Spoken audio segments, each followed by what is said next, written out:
إن الحمد لله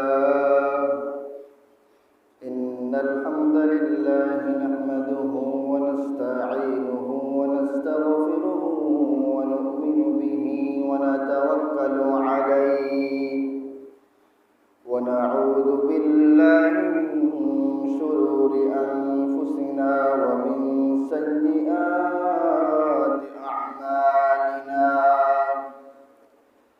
من يهده الله فلا مضل له ومن يضلله فلا هادي له فلن تجد له وليا مرشدا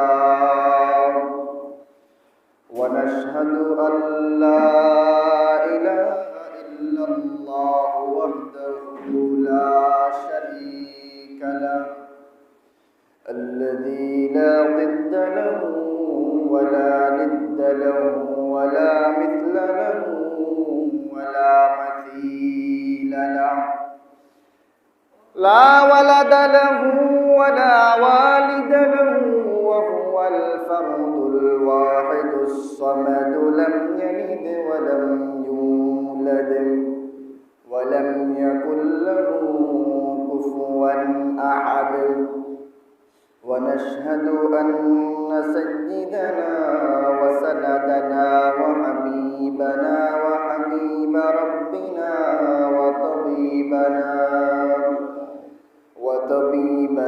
وطبيب قلوبنا محمدا عبده ورسوله الذي أرسل إلى الله كافة للناس بشيرا ونذيرا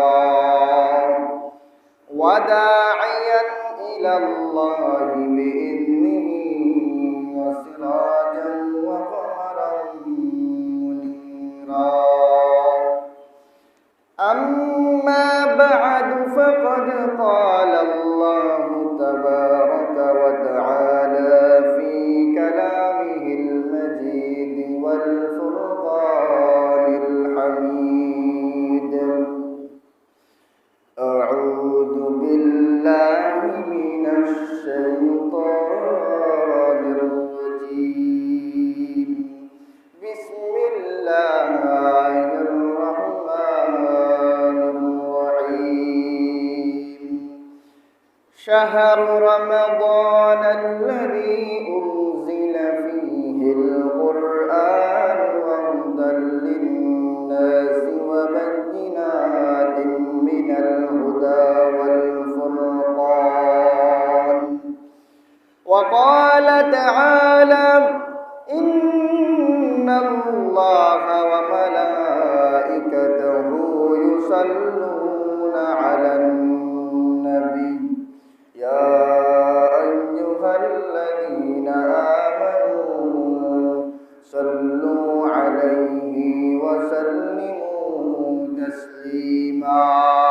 بلغ العلا بكماله كشف الدجى بجماله حسن الجميع خصاله صلوا عليه وعاله حبیب خدا اشرف انبیاء کے عرش مجید شہوت متقا بلغ العلا بکمالہ کشف الدجى بجمالہ حسن الجميع خصاله صلوا عليه وعاله اللهم صل وسلم وبارك عليه سبحانك لا علم لنا إلا ما علمتنا إنك أنت العليم الحكيم মহান রব্বুল আলামিনের দরবারে অসংখ্য অগণিত কোটি কোটি শুকরিয়া যে আল্লাহ রব্বুল আলামিন আমাদেরকে পবিত্র রমজান মুবারক মাসের তৃতীয় জুমায় মায়া দয়া করে আমাদেরকে সমস্ত কাজ থেকে বিরত রেখে একমাত্র আল্লাহর সন্তুষ্টি অর্জন করার জন্য মসজিদে আসার, বসার এবং কিছু কথা বলার, শোনার তৌফিক দিয়েছেন। এজন্য আমরা অন্তরের অন্তঃস্থল থেকে ঈমানের আওয়াজকে উঁচু করে বজ্রকণ্ঠে শুকরিয়া আদায় করি, আলহামদুলিল্লাহ। এই রমজান মুবারক মাসের আজ 20শে রমজান, আর মাত্র 10 দিন বাকি আছে রমজানের। এই রমজান মুবারক মাস আল্লাহ পাক দিয়েছিলেন আমাদের গুনাহগুলোকে যাতে আমরা মাফ করাতে পারি। কেন আল্লাহ পাক এই রমজান মুবারক মাস দিয়েছিলেন? আল্লাহ রাব্বুল আলামিন বলছেন, ইয়া আইয়ুহাল্লাযীনা আমানু কুতিবা আলাইকুমুস সিয়ামু কামা কুতিবা আলাল্লাযীনা মিন ক্বাবলিকুম লাআল্লাকুম তাত্তাকুন। আমি তোমাদের উপর রমজান মুবারক মাসের রোজা ফরজ করেছি, যেমনিভাবে পূর্বের উম্মতদের উপর ফরজ করেছি, যাতে করে তোমরা মুত্তাকি হতে পারো, তোমাদের গুনাহগুলো থেকে তোমরা মুক্ত হতে পারো, তোমাদের গুনাহ মাফ করাইতে পারো। কিন্তু এই রোজা আমরা রাখি, কিন্তু রোজা রাখার পরেও আমাদের গুনাহগুলো মাফ হয় না। আমাদের রোজা আল্লাহ পাকের দরবারে কবুল হয় না। এর কারণ হচ্ছে, রোজা কবুল হওয়ার জন্য যে শর্তগুলো আছে, যে নিয়ম কানুনগুলো আছে, ওইগুলো আমাদের মাঝে পাওয়া যায় না। রোজার কিছু আদব আছে, ওই রোজার আদবগুলো আমাদের মাঝে বিদ্যমান নাই। রোজা তো আমাদের জন্য এসেছিলেন আমাদেরকে জাহান্নাম থেকে মুক্ত করার জন্য। নবীজি বলছেন, আসসিয়ামু জুন্নাতুন ওয়া ইযা কানা ইয়াউমু সাওমি আহাদিকুম ফালা ইয়ারফাস ওয়ালা ইয়াসখাব ওয়া ইন সাব্বাহু আহাদুন আও ক্বাতালাহু ফালইয়াকুল ইন্নী ইমরুউন সাইমুন। নবীজি বলছেন, রোজা হচ্ছে তোমাদের জন্য ঢাল, তোমাদেরকে জাহান্নাম থেকে বাঁচানোর জন্য ঢাল স্বরূপ। ভাইরা আমার, বন্ধুরা, জাহান্নাম থেকে বাঁচার জন্য আল্লাহ রাব্বুল আলামিন রোজাকে ঢাল স্বরূপ করে দিলেন।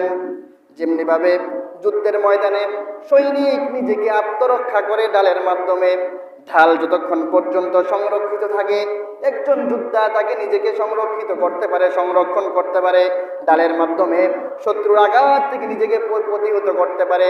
ভাইরা আমার, বন্ধুরা, এই রোজা হচ্ছে আমাদের জন্য ঢাল, যতক্ষণ পর্যন্ত আমরা এই ঢালকে ভেঙে না ফেলি, ঢাল যতক্ষণ পর্যন্ত আমরা ভাঙবো না, ততক্ষণ পর্যন্ত রোজা আমাদেরকে জাহান্নাম থেকে মুক্ত করবে। সাহাবায়ে কেরাম জিজ্ঞাসা করলেন, ইয়া রাসূলুল্লাহ, ইয়া হাবিবাল্লাহ, রোজার ঢাল আবার কিভাবে ভেঙে যায়? রোজার ঢাল কিভাবে ভাঙে? তখন নবীজি উত্তর দিলেন, রোজার ঢাল 2 জিনিসের কারণে ভেঙে যায়। 2 জিনিসের কারণে রোজার ঢাল ভেঙে যায়। 1 নাম্বার জিনিস হচ্ছে মিথ্যা কথা বলা। রোজা রেখে যে ব্যক্তি মিথ্যা কথা বলবে, তার ঢাল ভেঙে যাবে। 2 নাম্বার, রোজা রেখে গীবত করা। গীবত করলে পরে এই রোজার ঢাল থাকে না, জাহান্নাম থেকে মুক্তির কারণ হয় না। নবীজি বললেন, মিথ্যা কথা এবং গীবত করার দ্বারা রোজার ঢাল ভেঙে যায়। ভাইরা আমার, বন্ধুরা, পুরা দিন উপবাস থেকে যদি আমাদের দ্বারা গীবত হয়, শিকায়াত হয়, মিথ্যা কথা হয়, জেনে রাখেন নবীজি বলেছেন, এই দোয়া তোমার এই রোজা কাজে লাগবে না। নবীজি বলছেন, ফাইজা কানা ইয়াউমু সাওমি আহাদিকুম ফালা ইয়ারফাস ওয়ালা ইয়াসখাব। যখন তোমাদের কেউ রোজা রাখে, সে যেন অশ্লীল কথা না বলে, অশ্লীল গালিগালাজ না করে, মানুষের সাথে ঝগড়া না করে, মানুষের সাথে বিরোধ বিতর্কে না জড়ায়, মানুষের সাথে খারাপ আচরণ না করে। ওয়া ইন সাবাহু আহাদুন আও ক্বাতালাহু ফালইয়াকুল ইন্নী ইমরুউন সাইমুন। যদি তুমি কারোর সাথে ঝগড়া না করো, যদি কেউ তোমার সাথে ঝগড়া করতে আসে, কেউ তোমাকে গালমন্দ করে, তোমার সাথে ঝগড়া লাগতে চায়, নবীজি বলেন তুমি তার সাথে ঝগড়া করবে না, তাকে গালি দিবে না, তুমি তাকে এই কথাই বলবে, আমি রোজাদার, আমি রোজা রেখেছি, আমি রোজা রাখার কারণে আমি তোমার সাথে আমি ঝগড়া করতে পারি না, তোমাকে আমি গালি দিতে পারি না, তোমার সাথে অশ্লীল আচরণ করতে পারি না। কারণ আমি যদি তোমার সাথে গালিগালাজ করি, অশ্লীল আচরণ করি, তোমার সাথে ঝগড়া করি, তাহলে আমার রোজা নামক ঢাল ভেঙে যাবে, আর আমি রোজা নামক ঢাল ভেঙে গেলে আমি জাহান্নাম থেকে মুক্ত হতে পারবো না। নবীজি আমাদেরকে এই শিক্ষা দিলেন যে যখন তুমি রোজা রাখবে তখন তুমি কারোর সাথে ঝগড়া করবে না। কেউ যদি তোমার সাথে ঝগড়া করতে আসে, কেউ তোমাকে গালিগালাজ করতে আসে, তাকে তুমি গালিগালাজ করবে না, তার সাথে উল্টা ঝগড়া করবে না। তাকে তুমি এই কথায় উত্তর দিবে যে আমি রোজা রেখেছি, আমি তোমার সাথে ঝগড়া করতে পারবো না। নবীজি বলছেন, রাসূলুল্লাহ সাল্লাল্লাহু আলাইহি ওয়াসাল্লাম বলছেন, মান লাম ইয়াদা কাওলাজ জুরি ওয়াল আমাল বিহি ফালাইসা লিল্লাহি হাজাতান আন ইয়াদআ তাআমাহু ওয়া শারাবাহু। যে ব্যক্তি রোজা রেখে মিথ্যা কথা ছাড়তে পারলো না, মিথ্যা কাজ ছাড়তে পারলো না, নবীজি বলছেন সে ব্যক্তি রোজা রাখার দ্বারা আল্লাহর কোনো প্রয়োজন নাই। সে পুরা দিন না খেয়ে এবং না খেয়ে থাকবে, পুরা দিন না খেয়ে থাকবে, পুরা দিন অনাহারে থাকবে। আল্লাহ রাব্বুল আলামিনের কাছে তার কোনো প্রয়োজন নাই। যদি আপনি রোজা রাখার পরে মিথ্যা কথা বলেন, রোজা রাখার পরে মিথ্যা কাজ করেন, রোজা রাখার পরে গীবত শিকায়ত করেন, রোজা রাখার পরে যদি আপনি মানুষের সাথে ঝগড়া করেন, তাহলে নবীজি বলছেন তুমি আল্লাহ রাব্বুল আলামিনের জন্য রোজা রেখেছো, কিন্তু রোজা রাখার দ্বারা কোনো লাভ হবে না, কোনো কাজ হবে না। এজন্য নবীজি বলছেন, কাম মিন সাইমিন লাইসা লাহু মিন সিয়ামিহি ইল্লাস সাহারু। বহু রোজাদার এমন আছে যারা পুরো দিন রোজা রাখে কিন্তু তাদের রোজা কোনো কাজে আসে না, একমাত্র পিপাসিত থাকা ছাড়া। কারণ হচ্ছে সে রোজা রেখে গীবত করেছে, সে রোজা রেখে গান শুনেছে, সে রোজা রেখে সিনেমা দেখেছে, সে রোজা রেখে গুনাহের কাজ করেছে, সে রোজা দেখে অন্যের সমালোচনা করেছে, অন্যের নামে মিথ্যা অপবাদ দিয়েছে। তার এই রোজা আল্লাহ রাব্বুল আলামিনের কাছে কোনো গ্রহণযোগ্য হবে না, একমাত্র পিপাসিত থাকা ছাড়া আর কোনো লাভ হবে না। অথবা নবীজি বলছেন, কাম মিন কাইমিন লাইসা লাহু মিন কিয়ামিহি ইল্লাস সাহারু। বহু রাত্র জাগরণকারী এমন আছে যারা পুরা রাত জেগে আল্লাহ রাব্বুল আলামিনের ইবাদত করে, কিন্তু তাদের ইবাদত কোনো কাজে আসে না, একমাত্র রাত্র জাগরণ ছাড়া কোনো কিছু উপকারে আসে না। কারণ হচ্ছে সারা রাত ধরে আল্লাহ রাব্বুল আলামিনের ইবাদত করে দিনভর মানুষের গীবত করে বেড়ায়, দিনভর মানুষের সাথে মিথ্যা কথা বলে বেড়ায়, দিনভর মানুষের সাথে ঝগড়া লেগে বেড়ায়, দিনভর মানুষের সমালোচনা করে বেড়ায়, মানুষ একজন আরেকজনের বিরুদ্ধে লাগায় দেয়। ঠিক কিনা বলেন? নবীজি বলছেন তুমি পুরা রাত ইবাদত করো, পুরা দিন রোজা রাখো, আল্লাহ রাব্বুল আলামিনের কাছে তোমার রোজা এবং নামাজ কোনোটাই কবুল হবে না। বলেন নাউযুবিল্লাহ। আপনার রোজা যদি কবুল হতে হয় আল্লাহ রাব্বুল আলামিনের দরবারে, তাহলে আপনাকে মিথ্যা ছেড়ে দিতে হবে। রোজা রেখে মিথ্যা কথা বলা যাবে না, এবং মানুষের সমালোচনা করা যাবে না, মানুষের নামে মিথ্যা অপবাদ দেওয়া যাবে না, মানুষের সাথে ঝগড়া করা যাবে না, মানুষের সাথে অশ্লীল গালিগালাজ করা যাবে না। এখন আমাদের অনেক মানুষ আছে সমাজের মধ্যে যারা রোজা তো রাখে, পুরা দিন না খেয়ে থাকে, কিন্তু ঝগড়ায় লিপ্ত আছে, গালিগালাজে লিপ্ত আছে, অন্যায় অবিচারে লিপ্ত আছে। এমনকি অনেকে আছে যে রোজা রাখে পুরা দিন, কি করবে, তার রোজার সময় কিভাবে কাটবে, সে রোজার সময় কাটানোর জন্য পুরা দিন সিনেমা দেখে বেড়ায়, পুরা দিন গান শোনে, পুরা দিন অশ্লীল কাজে সে ব্যস্ত থাকে। ঠিক কিনা বলেন? তার এই রোজা কোনো কাজে আসবে না। আল্লাহ রাব্বুল আলামিন বলছেন তার এই রোজা রাখা দ্বারা শুধু সে পিপাসিত থাকবে, এছাড়া আমি আল্লাহর কাছে তার কোনো গুরুত্ব নাই। ভাইরা আমার, বন্ধুরা, এজন্য যদি আমি রোজার ঢালকে আমি ঠিক রাখতে চাই, রোজা আমাদেরকে জাহান্নাম থেকে বাঁচাবে যদি আমরা চাই, তাহলে রোজার আদব আমাদেরকে রক্ষা করতে হবে। আর রোজার এই আদব হচ্ছে রোজা রাখা অবস্থায় সমস্ত গুনাহের কাজ থেকে বিরত থাকা, গীবত শিকায়ত থেকে বিরত থাকা, মিথ্যা থেকে বিরত থাকা, মানুষের সাথে ঝগড়া করা থেকে বিরত থাকা, গালমন্দ থেকে বিরত থাকা, সমস্ত পাপাচার থেকে বিরত থাকলে পরে আল্লাহ রাব্বুল আলামিন এই রোজার বদৌলতে আমাদের জীবনের গুনাহগুলো মাফ করে দিবেন। বলেন সুবহানাল্লাহ। এজন্য নবীজি বলেছেন, মান সামা রমাদানা ঈমানান ওয়া ইহতিসাবান গুফিরা লাহু মা তাকদ্দামা মিন যামবিক। যে ব্যক্তি রমজান মুবারকের রোজা রাখবে ঈমানের সাথে এবং সওয়াবের আশায়, আল্লাহ রাব্বুল আলামিন তার জীবনের সমস্ত গুনাহ মাফ করে দিবে, জীবনের সমস্ত গুনাহ মাফ করে দিবে। এই রোজা আল্লাহ রাব্বুল আলামিন আমাদেরকে দিয়েছেন নিজের গুনাহকে মাফ করানোর জন্য। যদি নিজের গুনাহ আমরা রোজা রাখার পরেও মাফ না করাইতে পারি, তার চেয়ে হতভাগা আর কপাল পোড়া দুনিয়ার মধ্যে হতে পারে না। ঠিক কিনা বলেন?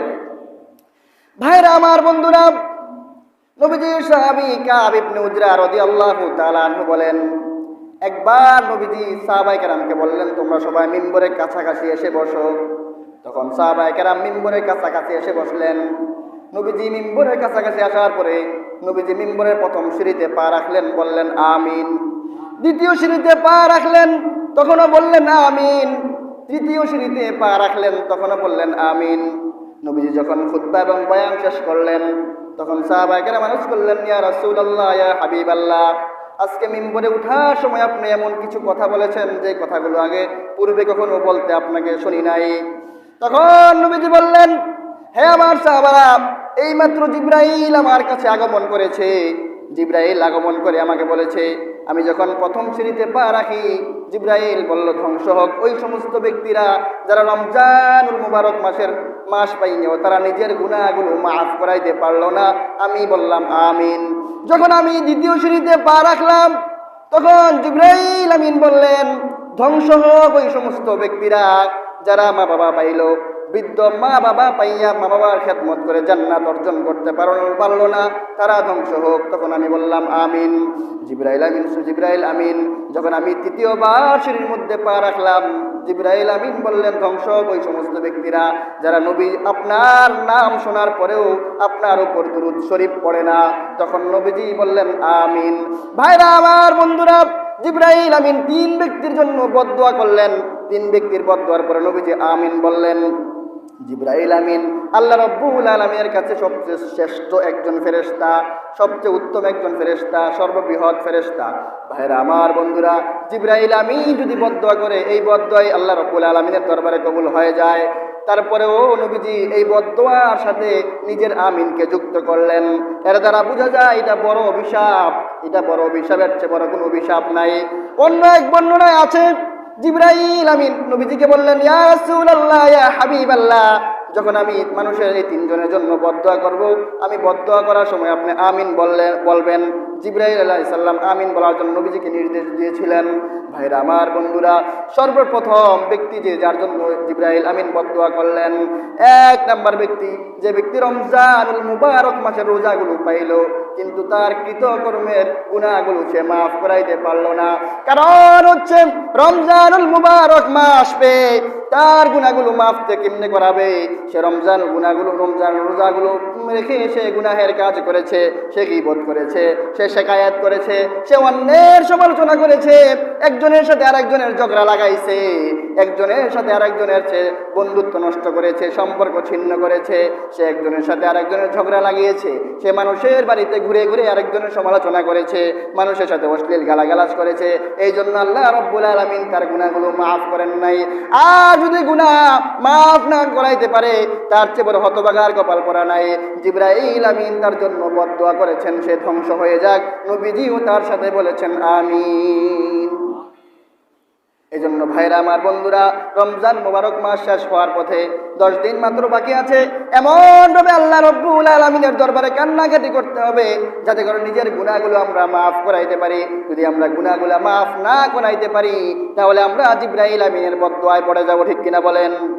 2 নাম্বার যে ব্যক্তির জন্য জিবরাইল আমিন বদদোয়া করেছিলেন, জিবরাইল আমিন বললেন, ধ্বংস হোক ওই ব্যক্তি যে ব্যক্তি রাসূলুল্লাহ সাল্লাল্লাহু আলাইহি ওয়াসাল্লামের নাম শুনলো, নাম শোনার পরেও নবীজির উপর দুরূদ শরীফ পড়ল না। নবীজির উপর দুরূদ শরীফ পড়া অন্য হাদিসের বর্ণনায় আছে, একবার কমস কম নবীজির নাম শোনা মাত্র দুরূদ শরীফ পড়া ওয়াজিব হয়ে যায়। একবার দুরূদ শরীফ না পড়লে তার কবিরা গুনাহ হবে। ভাইরা আমার, বন্ধুরা, অন্য এক বর্ণনা আছে, যে ব্যক্তি নবীজির উপর দুরূদ পড়ে না, তার মতো বখিল আর কৃপণ দুনিয়ার মধ্যে আর কেউ নাই। অন্য এক বর্ণনায় আছে, যে ব্যক্তি নবীর উপর দুরূদ পড়ে না, তার মতো হতভাগা কপাল পরা আর জাহান্নামী হতে পারে না। ভাইরা আমার, বন্ধুরা, অন্য এক বর্ণনায় আছে, যে ব্যক্তি নবীর উপর দুরূদ শরীফ পড়ে না, কাল কিয়ামতের দিন নবীজি তার সাথে সাক্ষাৎ করবেন না। বলেন না আউযুবিল্লাহ।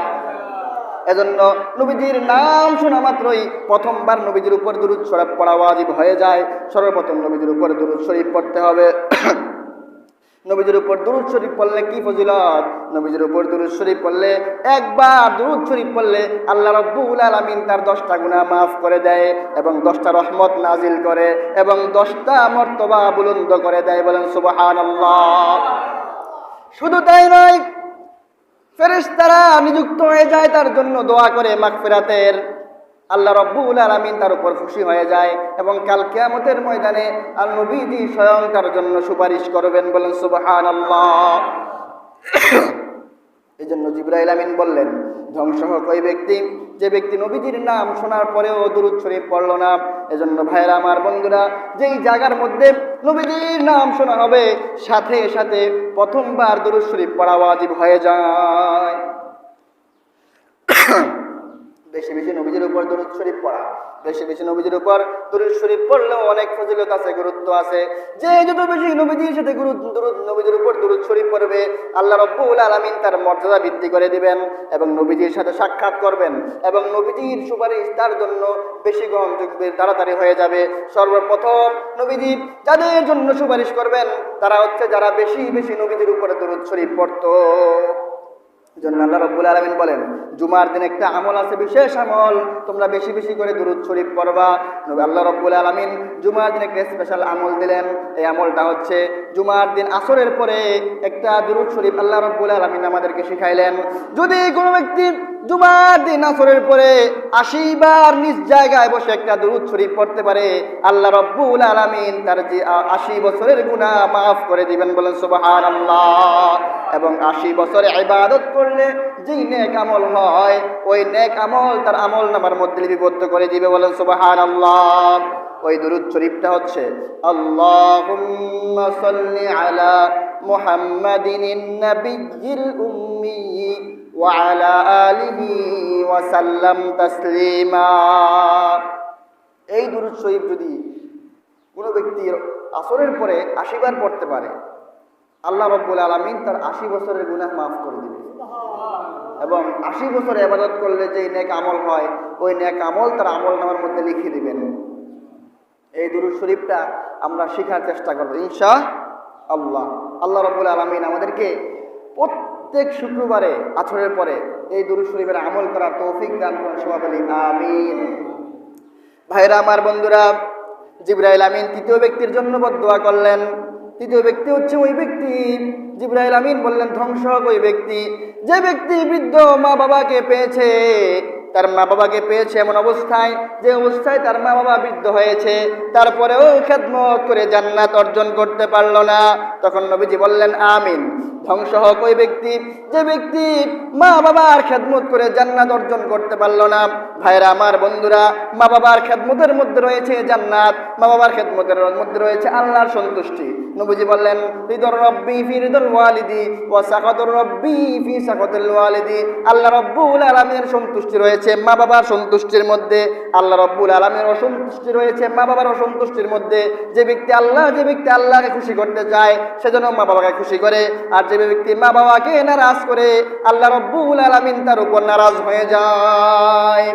এক সাহাবী নবীজিকে জিজ্ঞাসা করলেন, ইয়া রাসূলুল্লাহ, ইয়া হাবিবাল্লাহ, মাতা পিতার উপর আমার কি হক আছে, আমি কি হক আদায় করব? তখন নবীজি বললেন, উমা জান্নাতুকা ওয়া নারুকা, তারাই হচ্ছে তোমার জান্নাত, তারাই হচ্ছে তোমার জাহান্নাম। তুমি তাদের সন্তুষ্ট করতে পারো তুমি জান্নাত পাবা, আর যদি অসন্তুষ্ট হয়ে যায় তাহলে তোমার জন্য জাহান্নাম অবধারিত হয়ে যাবে। তাদের খেদমত করলে তুমি জান্নাত পাবা, তাদের খেদমত না করলে তুমি জাহান্নামী হয়ে যাবা। ভাইরা আমার, বন্ধুরা, জান্নাতের যে দরজাগুলো আছে এর মধ্যে একটা জান্নাতের দরজা আছে যার নাম পিতা নামক একটা জান্নাতের দরজা আছে। যদি কোনো ব্যক্তি ওই জান্নাত দিয়ে ঢুকতে চায় সেজন্য পিতার খেদমত করে। পিতার খেদমত করলে, মাতার খেদমত করলে আল্লাহ রাব্বুল আলামিন ওই স্পেশাল দরজা দিয়ে তাকে জান্নাতে প্রবেশ করাবেন, বলেন সুবহানাল্লাহ। ভাইরা আমার, বন্ধুরা, নবীজি অন্য একটা হাদিসের মধ্যে বলেন, যদি বাধ্যগত সন্তান এক সন্তান একবার তার মা বাবার চেহারার দিকে রহমতের নজরে তাকায়, আল্লাহ রাব্বুল আলামিন একটা কবুল হজের সওয়াব আমল নামায় লিখে দিবে। সাহাবায়ে কেরাম প্রশ্ন করলেন, ইয়া রাসূলুল্লাহ, ইয়া হাবিবাল্লাহ, আমি যদি দৈনিক 100 বার আমি মা বাবার দিকে তাকাই 100 বার কবুল হজের সওয়াব হবে নাকি? তখন নবীজি বললেন, আল্লাহু আকবার, আল্লাহ রাব্বুল আলামিন হচ্ছে সবচেয়ে বড়। আল্লাহ রাব্বুল আলামিন তোমাকে 100 বার তাকানোর বদৌলতে 100টা কবুল হজের সওয়াব আমল নামায় লিখে দিবেন, বলেন সুবহানাল্লাহ। ভাইরা আমার, বন্ধুরা, আল্লাহ রাব্বুল আলামিন কুরআনুল কারীমের মধ্যে আয়াত নাযিল করলেন। কুরআনুল কারীমের মধ্যে দুইটা চূড়ান্ত ঘোষণা করলেন। এক নম্বর চূড়ান্ত ঘোষণা, ওয়াকাদা রাব্বুকা আল্লা তা'বুদু ইল্লা ইয়্যাহ। আল্লাহ রাব্বুল আলামিনের চূড়ান্ত ঘোষণা, তোমরা আল্লাহ ছাড়া অন্য কারো ইবাদত করবে না, একমাত্র আল্লাহর ইবাদত করবে, আল্লাহ ছাড়া অন্য কারোর জন্য সিজদা করবে না, আল্লাহ ছাড়া অন্য কারোর জন্য মাথা ঠেকাইবে না। ঠিক কিনা বলেন? দুই নাম্বার ঘোষণা হচ্ছে ওয়াবিল ওয়ালিদাইনি ইহসানা, মা বাবার সাথে সব সময় সদাচরণ করবে। ইম্মা ইয়াবলুগান্না ইনদাকাল কিবারা আহাদুহুমা আও কিলাহুমা ফালা তাকুল লাহুমা উফফিন ওয়ালা তানহারহুমা ওয়াকুল লাহুমা কাওলান কারীমা। আল্লাহ রাব্বুল আলামিন বলছেন, তোমাদের মা বাবা যদি কোনো একজন বৃদ্ধ হয়ে যায়, তুমি তাদেরকে বৃদ্ধ অবস্থায় পাও, সাবধান সাবধান, তাদের সাথে ধমক দিয়ে আচরণ করবে না, তাদের সাথে চোখগুলো বড় বড় করে চোখ রাঙিয়ে কথা বলবে না, উচ্চ আওয়াজে কথা বলবে না।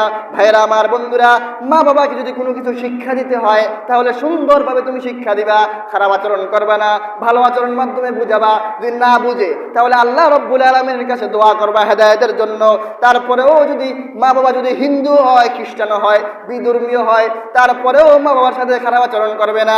আল্লাহ রাব্বুল আলামিন বলছেন ওয়াকুল লাহুমা কাওলান কারীমা, তুমি সব সময় মা বাবার সাথে সুন্দর ভাষায় আচরণ করবে। বলেন সুবহানাল্লাহ। পৃথিবীর সবচেয়ে সুন্দর আচরণ যার সাথে তুমি করবা এটা হচ্ছে মা বাবার সাথে। পৃথিবী যত আচরণ হতে পারে, সবচেয়ে সুন্দর আচরণ, যত সুন্দর আচরণ হতে পারে, সবচাইতে সুন্দর আচরণ তুমি তোমার মায়ের সাথে করবে, সবচাইতে সুন্দর আচরণ তুমি তোমার বাবার সাথে করবে। ভাইরা আমার, বন্ধুরা, এজন্য মা বাবাকে কষ্ট দিলে জান্নাত পাওয়া সম্ভব নয়। বাবা মাকে সন্তুষ্ট করলে পরে আল্লাহ রাব্বুল আলামিন আপনাকে জান্নাত দান করবেন। এজন্য জিবরাইল আমিন বদদুয়া করলেন, যে ব্যক্তি মা বাবার কোনো একজনকে পেয়েছে তারপরেও সে জান্নাত অর্জন করতে পারল না, সেই ব্যক্তি ধ্বংস হোক। নবীজি বললেন আমিন। আল্লাহ রাব্বুল আলামিন আমাদেরকে এই তিন শ্রেণীর ব্যক্তি থেকে হেফাজত করেন। বলেন আমিন। আল্লাহ রাব্বুল আলামিন আমাদেরকে এই রমজান মুবারক মাসেই নিজের গুনাহগুলো মাফ করা তৌফিক দান করেন। সবাই বলি আমিন। আল্লাহ রাব্বুল আলামিন আমাদেরকে নবীজির উপর বেশি বেশি দুরূদ শরীফ পড়া তৌফিক দান করেন। আমিন। আল্লাহ রাব্বুল আলামিন আমাদেরকে পিতামাতার বেশি বেশি খেদমত করার তৌফিক দান করেন। সবাই বলি আমিন। দ্বিতীয় বিষয় হচ্ছে, আমাদের সামনে যে ইবাদত আসছে, মহান বড় একটা ইবাদত আমাদের সামনে অপেক্ষায়, এটা হচ্ছে ইতিকাফ।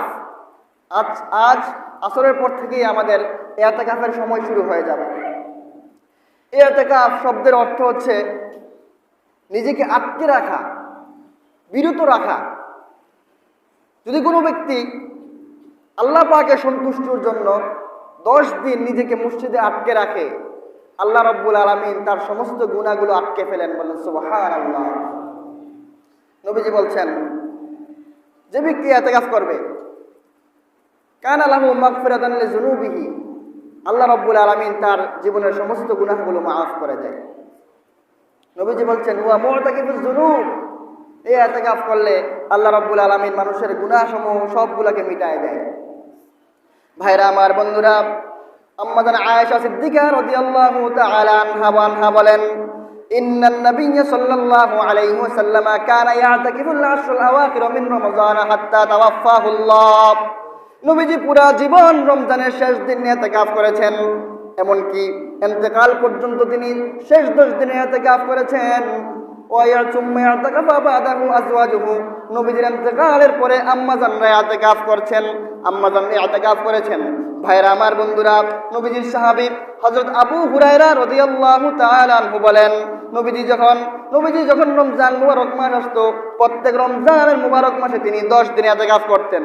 যখন তিনার ইন্তেকাল হয়ে যায়, যেই বছর তিনার ইন্তেকাল হয়ে যায়, ওই বছর নবীজি 20 দিনের ইতিকাফ করেছিলেন। নবীজি এমন কোনো রমজান নাই যিনি ইতিকাফ করেন নাই, প্রত্যেক রমজানে তিনি ইতিকাফ করতেন। এমনকি মৃত্যুর আগ পর্যন্ত তিনি ইতিকাফ করেছেন। যেই বছর তিনি ইন্তেকাল হবে ওই বছর নবীজি 20 দিনের ইতিকাফ করেছিলেন। ইতিকাফ করলে কি ফজিলত? যদি কোনো ব্যক্তি একদিন ইতিকাফ করে কি ফজিলত? নবীজি বলেন, মানি ইতিকাফা ইয়াওমান মান ইতাকাফা ইয়াওমান জাআলাল্লাহু বাইনাহু ওয়া বাইনান নারি সালাসাতা খানাদিক। যে ব্যক্তি আল্লাহ রাব্বুল আলামিনকে সন্তুষ্ট করার জন্য একদিন ইতিকাফ করবে, আল্লাহ রাব্বুল আলামিন তার মাঝে এবং জাহান্নামের মাঝে 3 খন্দক পরিমাণ দূরত্ব বাড়ায় দিবেন। বলেন সুবহানাল্লাহ। 3 খন্দক পর্যন্ত দূরত্ব বাড়ায় দিবেন। খন্দক কি? খন্দকের দূরত্ব কতটুকু? নবীজি বলছেন কুল্লু খন্দকিন আবআদু মিম্মা বাইনাল মাশরিক ওয়াল মাগরিব। এক খন্দকের পরিমাণ হচ্ছে পৃথিবীর পূর্ব থেকে নিয়ে পশ্চিম পর্যন্ত যত খালি জায়গা আছে ওই খালি জায়গার পরিমাণ সমান হচ্ছে 1 খন্দক। এমন 3 খন্দক পরিমাণ দূরত্বে আল্লাহ রাব্বুল আলামিন জাহান্নামকে সরায় দেয় যে ব্যক্তি ইতিকাফ করবে। শুধু একদিনে ইতিকাফ করলে এই ফজিলত আল্লাহ রাব্বুল আলামিন বলছেন। আর যদি কোনো ব্যক্তি 10 দিনে ইতিকাফ করে তাহলে কি ফজিলত? ভাইরা আমার, বন্ধুরা, নবীজি বলছেন মানি ইতাকাফাল আশরাল আওয়াখির মিন রমাযান কানা কাহাজ্জাতাইনি ওয়া উমরাতাইনি। যে ব্যক্তি রমজানের শেষ 10 দিন ইতিকাফ করবে, আল্লাহ রাব্বুল আলামিন তার আমলনামার মধ্যে 2টা কবুল হজ এবং 2টা কবুল উমরার সওয়াব লিখে দিবেন। বলেন সুবহানাল্লাহ। 2টা কবুল হজ এবং 2টা কবুল উমরা করলে যেই সওয়াব, ওই সওয়াব আল্লাহ রাব্বুল আলামিন 10 দিন ইতিকাফ করলে লিখে দিবেন আমলনামার মধ্যে। একটা কবুল হজ হতে বড় কঠিন। আপনি 10 লাখ 15 লাখ টাকা দিয়ে হজ করতে পারেন, কবুল হবে কিনা সন্দেহ আছে, ঠিক কিনা বলেন? আল্লাহ রাব্বুল আলামিনের কাছে গ্রহণীয় হবে কিনা এটা নিশ্চিত নয়। কিন্তু নবীজি বলছেন যদি কোনো ব্যক্তি ইতিকাফ করে 10 দিনের, আল্লাহর কাছে এত পছন্দনীয় যে 10 দিনে ইতিকাফের কারণে আল্লাহ রাব্বুল আলামিন তার আমলনামায় 2টা কবুল হজ এবং 2টা কবুল উমরার সওয়াব লিখে দিবেন। বলেন সুবহানাল্লাহ। এই ইতিকাফ আমাদের করতে হবে, শুধু বৃদ্ধরা নয়, যুবকরাও এই ইতিকাফ করতে হবে। আমাদের বাংলাদেশের মানুষরা অনেক পিছিয়ে আছে এই ইতিকাফে, কিন্তু আরব কান্ট্রিগুলোর মধ্যে গিয়ে দেখেন অধিকাংশ মানুষ তারা ইতিকাফ করছে, অধিকাংশ মানুষ ইতিকাফে বসতেছে। কারণ হচ্ছে ইতিকাফের এত ফজিলত, যে ফজিলত অন্য কোনো ইবাদতে সহজে পাওয়া যায় না। আর যে ব্যক্তি ইতিকাফ করবে সে ব্যক্তি শবে কদর পাবে, এটা নিশ্চিত, ঠিক কিনা বলেন? আর শবে কদরের কি ফজিলত? একটা রাত্রে ইবাদত করতে পারলে আল্লাহ রাব্বুল আলামিন এই রাতের ব্যাপারে একটা সূরা নাজিল করলেন, একটা গোটা সূরা নাজিল করলেন, যার নাম হচ্ছে সূরাতুল কদর। আল্লাহ রাব্বুল আলামিন বলছেন ইন্না আনজালনাহু ফি লাইলাতিল কদর। নিশ্চয়ই আমি এই কোরআনকে কদরের রাতে নাজিল করেছি। আল্লাহ রাব্বুল আলামিন বলছেন ওয়া মা আদরাকা মা লাইলাতুল কদর। তোমরা কি জানো কদর কি? তোমরা কি জানো লাইলাতুল কদর কি? আল্লাহ রাব্বুল আলামিন নিজেই উত্তর দিচ্ছেন লাইলাতুল কদরি খায়রুম মিন আলফি শাহর। লাইলাতুল কদর হচ্ছে এমন একটা রাত যে রাতে ইবাদত করলে আল্লাহ রাব্বুল আলামিন 1000 মাস ইবাদত করলে যে সওয়াব, এর চেয়ে বেশি সওয়াব আল্লাহ রাব্বুল আলামিন আমলনামায় লিখে দিবেন। বলেন সুবহানাল্লাহ। 1000 বছর ইবাদত করলে যে সওয়াব, এর চেয়ে বেশি সওয়াব লিখে দিবেন। খায়রুম মিন আলফি শাহর। অন্য বর্ণনায় আছে এমন, ওলামায়ে কেরাম বলেছেন যে 1000 মাস ইবাদত করলে যে সওয়াব, এর চেয়ে বেশি সওয়াব এক রাতে ইবাদত করলে আল্লাহ রাব্বুল আলামিন লিখে দিবেন। আর 1000 মাস যদি আমরা হিসাব করি তাহলে 83 বছর 4 মাস হয়। 83 বছর 4 মাস লাগাতার ইবাদত করলে যেই সওয়াব হয়, একদিন এক রাতে ইবাদত করতে পারলে আল্লাহ রাব্বুল আলামিন এর চেয়ে বেশি সওয়াব আমলনামায় লিখে দিবেন। বলেন সুবহানাল্লাহ। আর যে ব্যক্তি ইতিকাফ করবে, সেই ব্যক্তি মসজিদে থাকবে, ওই ব্যক্তি এই কদরের রাত পাবে। কারণ হচ্ছে ইতিকাফ অবস্থায় যতক্ষণ মসজিদে থাকবে ততক্ষণ আল্লাহ রাব্বুল আলামিন আমলনামায় সওয়াব লিখতে থাকেন। ততক্ষণ পর্যন্ত আমলনামায় লিখে লেখা হয়। সে ঘুমাইলেও সওয়াব, কোরআন পড়লেও সওয়াব, জিকির করলেও সওয়াব, বসে থাকলেও সওয়াব, সে ঘুমাইলেও শুয়ে থাকলেও আল্লাহ রাব্বুল আলামিন তার আমলনামায় সওয়াব লিখতে থাকেন। বলেন সুবহানাল্লাহ। তাহলে যদি কোনো ব্যক্তি ঘুমায় থাকে সারা রাত ইতিকাফ অবস্থায়, আল্লাহ রাব্বুল আলামিন তাকে শবে কদর রাতের ইবাদতের সওয়াব আল্লাহ রাব্বুল আলামিন আমলনামায় লিখে দেবেন। বলেন সুবহানাল্লাহ।